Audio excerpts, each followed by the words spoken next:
The moment the bullet hit the man, it shattered into pieces. One fragment went straight into his brain, but he didn't die. Instead, he started laughing. Even after being rushed to the hospital, he couldn't stop. We were figuring out how to get him into the MRI when something strange happened. His fingers started twitching uncontrollably, but he said he felt no pain at all. Before we could even run proper tests, his vision began deteriorating rapidly, so fast that by the time we finished the exam, he was completely blind. Then his heart rate spiked and his wounds started bleeding heavily. What happened next caught me off guard. Out of nowhere, I started laughing uncontrollably. The exact same symptom the man had shown earlier. That's when everyone realized we might be dealing with some kind of unknown infectious disease. They threw both of us into isolation. I gave them an important lead. While investigating the cause, I had gone to the man's house to collect samples that might contain pathogens. Shortly after, I developed the same symptoms. So the virus had to be somewhere in his home. House immediately locked down the man's residence and ran tests on the samples I'd brought back. Nothing useful came up. Meanwhile, the man's condition was deteriorating fast. He was in pain all over, and it was getting worse by the minute. Watching him suffer, I felt the pressure crushing down on me. I knew I'd end up just like him. That's when I came up with a crazy idea. The next day, when Cameron came to change my dressings, I grabbed a needle I'd used on myself and jabbed it into his thigh. Now he might be infected too. To save himself, he'd have no choice but to take my advice and sneak into the man's house to find clues about the virus. But before he could find anything, the man took another turn for the worse. Writhing in agony, he started screaming on his bed. I injected him with epinephrine, but it didn't help.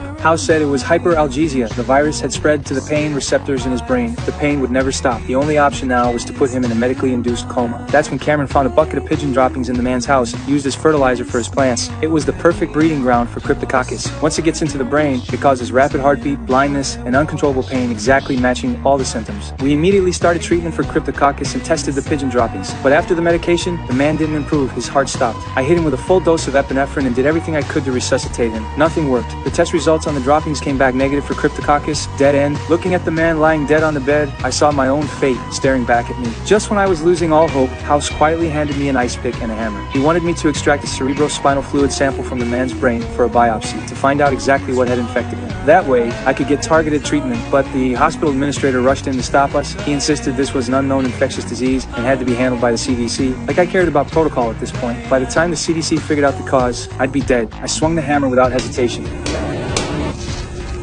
can see. Seems the cop.